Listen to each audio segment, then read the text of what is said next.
The murder-solving whiteboard is back for another Agatha Christie mystery, this time Peril at End House. In today's video, we're going to be talking about chapters 1 through 8. Please do not post any spoilers for later chapters. And I have to say, this is the first time I read an Agatha Christie mystery and I had a theory before I even read a single page of the book. Let's talk about it. In case you're new here, hi, my name is Jackie, and this is an Agatha Christie solve-along that I am doing with my followers where we read an Agatha Christie mystery together and try to guess who done it. First, let's go over what we read for today, and then I will discuss my theory. Do remember to post your theories in the comment section and let me know what you think after reading these chapters. This book is a Poirot novel and is one of the Poirot novels that is narrated by Hastings. The two of them are together on a vacation in St. Lou, Cornwall. And at this point in time, Poirot is adamant that he is retired. However, I think we all know, considering how many more books are left in the series, that he is the furthest thing from retired.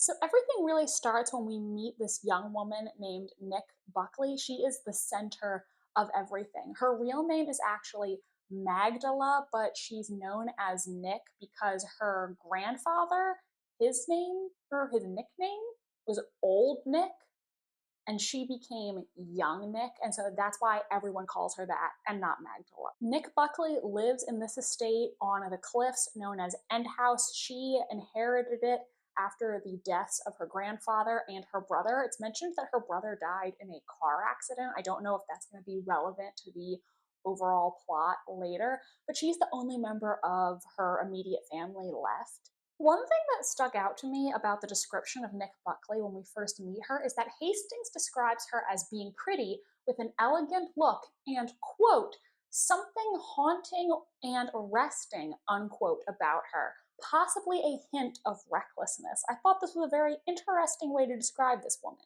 When Nick Buckley meets Poirot and Hastings, she tells them that she has survived 3 near brushes with death in as many days.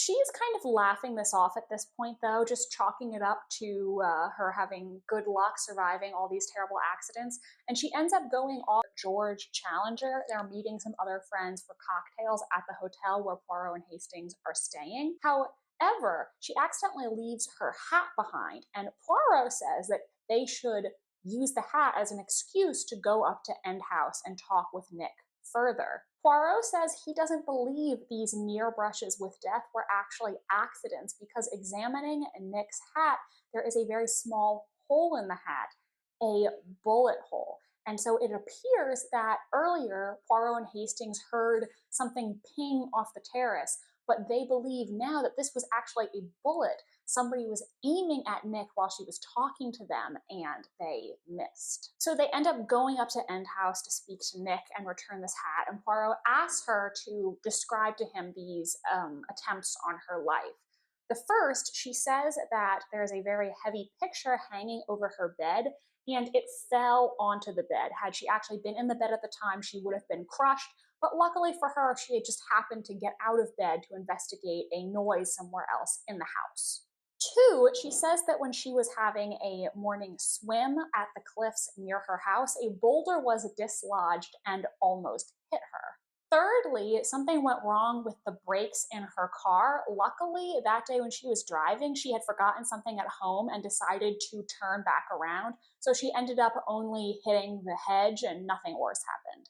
At this point, Nick seemingly doesn't think much of these things, but Poirot tells her that that day somebody tried to shoot at her.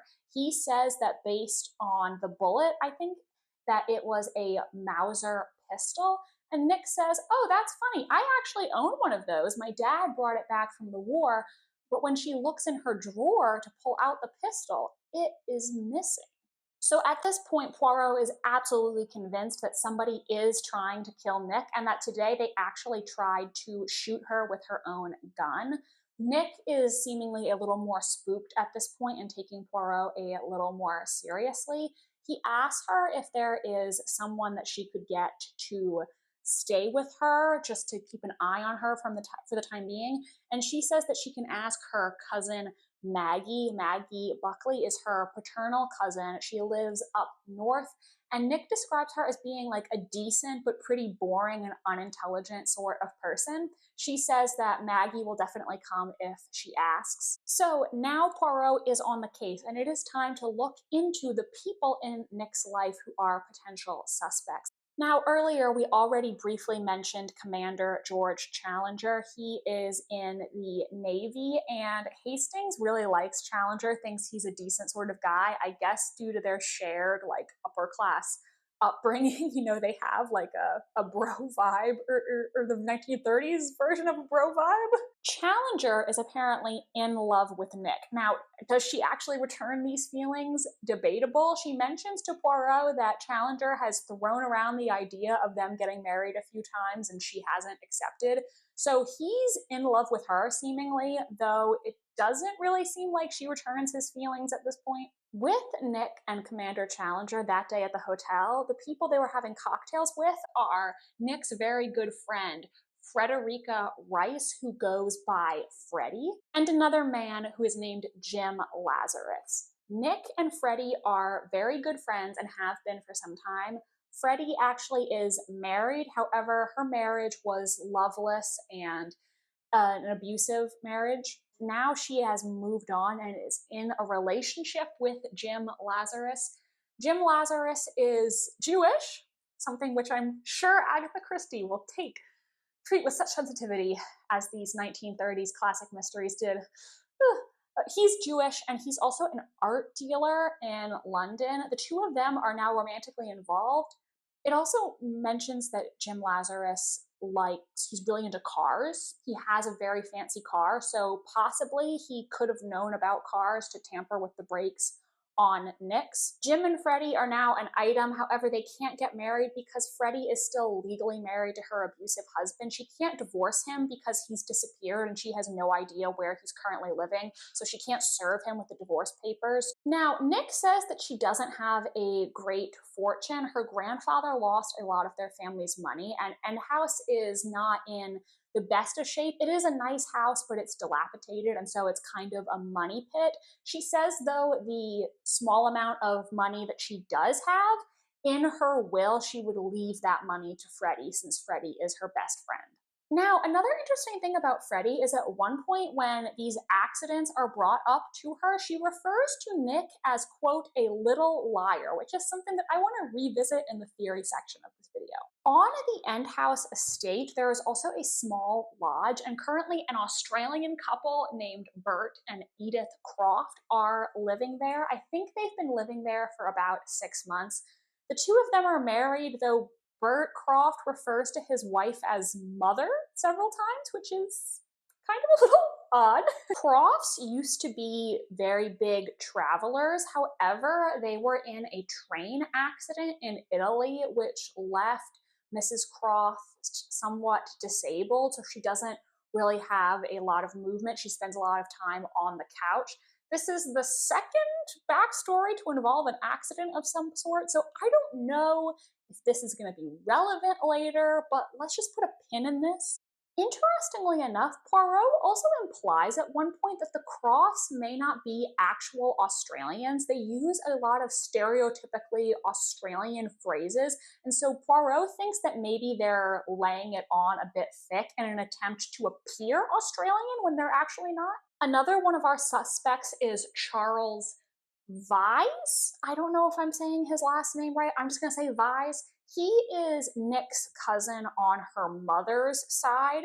He is a lawyer, and if Nick were to die without a husband or children, Charles Vyse would get End House and the land in her will. Hastings describes Charles Vyse as being, quote, mediocre. That's the word that he uses. And interestingly, when Poirot and Hastings go to visit him, Charles Vyse tells them that Nick would never sell End House. She is devoted to it. But this contradicts something that Nick said earlier. Earlier, Poirot asks her if she's ever received an offer for the house and if she would ever sell it. And she does say that while she likes the house, she would potentially be open to selling it for the right price. There are also a couple of employees working at End House. There is Ellen. She's like the housekeeper. Ellen also has a husband. I don't think we ever find out what his name is, and a child. Poirot suspects that Nick is keeping something from him due to her mannerisms, and he thinks that perhaps it's something that maybe she herself doesn't even realize is important to the mystery. Poirot asks if it is, quote, someone else's secret, and Nick has a visible reaction to that, implying that he is correct. And now, the night of the crime. So, there are going to be fireworks this night, and Nick tells Poirot and Hastings that a bunch of people are going to get together at End House to watch the fireworks and then go to a dance together afterward. Poirot and Hastings end up coming over to End House to join the group. Pretty much all of Nick's friends are there except for George Challenger and Mrs. Croft, who obviously, being disabled, she's just staying at home for the night. When Poirot and Hastings arrive, they meet cousin Maggie. She, I believe, just arrived on the train that evening. Hastings has a favorable impression of Maggie, though he says she doesn't seem to be a very intelligent person. He does think that she seems like a good person, just maybe not the smartest or the most beautiful, the most engaging. The night of this party, Nick is wearing a black dress and she has a very distinct shawl that she's wearing with the dress. It is a Chinese shawl made of a bright red fabric. Now, another thing that I noticed in this scene, I'm not really sure what to make of this just yet, but I have flagged this as potentially relevant. So multiple references are made in these chapters to a pilot named Michael Seaton, who I think has been trying to fly around the world, but is now presumed deceased. And at first, I thought that maybe this was a real person and that Agatha Christie was just referencing some current events of 1932. But then he gets brought up again at the party, and it's even mentioned that Freddie and Nick met him at Les Touquet? I'm sure I said that wrong. I am so sorry. Somebody will probably correct me in the comments. But the fact that he was brought up again and it's mentioned that Freddie and Nick met this man makes me think that this is actually relevant to the plot. How is it relevant? I have no idea at this point, but let's just put a pin in that along with Nick's brother's car accident and Mrs. Croft's train accident. And maybe these things will not actually be relevant in the end, but I just find it interesting that they were all mentioned. And so I think those are things that we need to keep in mind going forward. One thing about Michael Seaton, the presumed dead pilot, is that he had an uncle named Sir Matthew Seaton. He was a millionaire, described as being eccentric, woman-hating. He owned multiple islands and ran bird sanctuaries. He apparently died a week before the events of this book. And this to me was very interesting because now we are introducing this eccentric man who has just recently passed away. So is it possible that his death was suspicious? Is his death relevant to what is going on here at End House? Again, I don't know how it connects, but just the fact that this was brought up, it makes me suspicious. While the fireworks are happening, Maggie Buckley mentions that she's cold, so she's gonna run upstairs to get a jacket. And at this point, Freddie says, oh, Maggie, can you get mine too? But Maggie's already gone. Maggie doesn't hear her. So Nick says, actually, my shawl is not really keeping me warm, so I'll go inside too and I'll get your coat for you, Freddie. Be right back. Shortly thereafter, Poirot and Hastings are walking back towards the house, and oh my god, they see a dead body on the ground wearing that distinct red Chinese shawl that Nick had on earlier.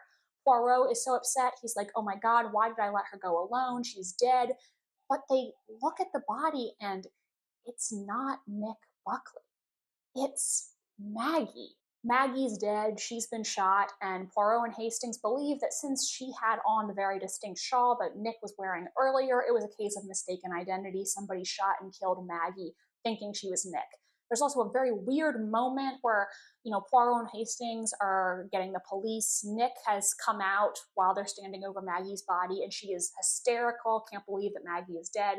And while all this is going on, Ellen, the housekeeper, makes a really weird comment to Hastings. Like, she's not at all surprised that something bad has happened. And she asks if Freddie Rice was the one who was hurt, which is such a weird thing to ask. Nick is very upset. She says that Maggie was not able to find her own coat, and so because of that, she asked if she could wear Nick's shawl since Nick wasn't using it anymore. And so she says, she feels responsible for this happening to Maggie. Poirot suggests that she go to a nursing home for the time being where she can be safe. George Challenger, who remember was absent from the party, also shows up when the police have arrived, and he is very worried that something bad has happened to Nick, and obviously relieved when he sees that she is unharmed, basically confirming that, yeah, George Challenger is in love with Nick, because the way he reacted at the thought of her being in danger just shows that he really cares about her and would be devastated if something happened.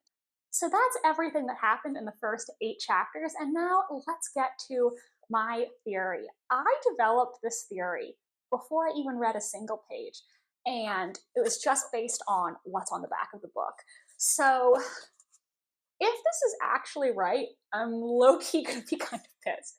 But let's talk about it. I think it does really hold up after reading these chapters, but there are a couple of things that I'm not really sure about. So my theory is that Nick Buckley is faking all of this to make herself look like the intended victim and get away with murder. Now, why would she want to kill her cousin Maggie? I don't really know at this point, but let's talk about why I think this. This thought crossed my mind before I even read a single page of this book, because the back of the book describes Nick being the victim of these alleged attacks, but it didn't say that Nick is killed. So I thought to myself, could this be that mystery trope where somebody tries to make themselves look like the victim and is actually the killer? This is something that nowadays I do think happens in mysteries frequently. And that video I made talking about how I guess who done it in almost every mystery thriller that I read, this is one of the things that I talked about in that video.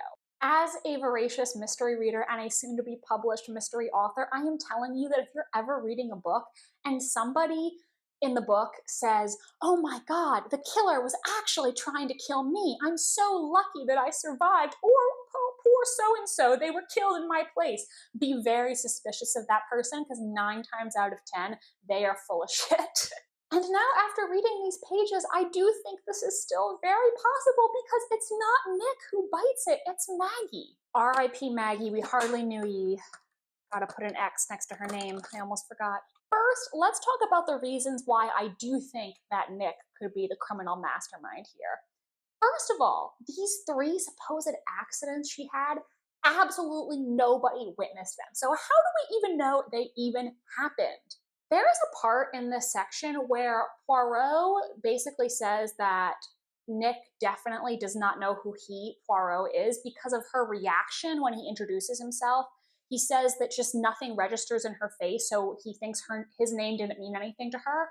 But she could be faking it. Like, she could just be, putting on an act to make Poirot trust her. Nick actually makes a passing comment that she always wanted to put on a play at End House. She thinks it would be a great setting for a drama, so maybe she's actually really good at acting. Like I mentioned earlier, Freddie Rice, Nick's best friend, refers to her as, quote, "a little liar," which seems to indicate that she potentially has a deceptive side. I also think it is extremely on the nose that Nick is called Nick because of her grandfather, Old Nick, and Old Nick is a nickname for the devil. So the fact that she literally got her nickname because of Satan just, to me, feels like it indicates that maybe she's not trustworthy. I mean, it's a little bit on the nose, so I don't know. But I do think this theory does have a few cons. Number one being, this is a very elaborate plan. So it is possible that Nick intentionally engineered her meeting with Poirot to get him to think that she was a victim and attest to that in a court of law if need be. However, Poirot is the most famous detective in the world. He is so famous that the newspaper put in an article saying that he was coming there on vacation. If you want to get away with a murder, are you really going to try to pull the wool over the eyes of the world's greatest detective? You would have to have a massive ego to believe that you can get away with that. It's just not a good plan. If Nick just wanted to have it documented that there were attacks on her life, attacks, why not just go to the local constable who I'm gonna guess is not nearly as astute and good at solving crimes as Poirot. I also find it very odd that Maggie was not initially present. Nick only invites her after Poirot suggests that she needs to have somebody she can trust to look out for her. Was she just banking on the fact that Poirot was going to ask this of her? What if Maggie said that she couldn't come? I mean, she only arrived in St. Lou the very day of her death on the evening train. So that's really cutting it a little close. And I would assume that if the plan was to shoot somebody during the fireworks, because the fireworks would cover up the sound, you would want to guarantee that your intended victim is going to be there. I feel like this plan, there are many potential ways it could have gone wrong. At first, I was also confused about the bullet hole in the hat because Poirot and Hastings do hear something hit the terrace. So I was wondering, did she have an accomplice who she asked to shoot at the terrace? But when I thought about it more, it is entirely possible that the hat already had a hole in it when she went to the hotel. And maybe she just had a spent shell that she, when Poirot and Hastings weren't looking, threw in the direction of the terrace so that they would hear it ping and then later find it in the ground. I mean, I guess it's possible she could have faked it like that. So that is the theory that I had before I even read a single page of this book, and I am sticking with it at this point. Now, why would Nick want to kill her cousin?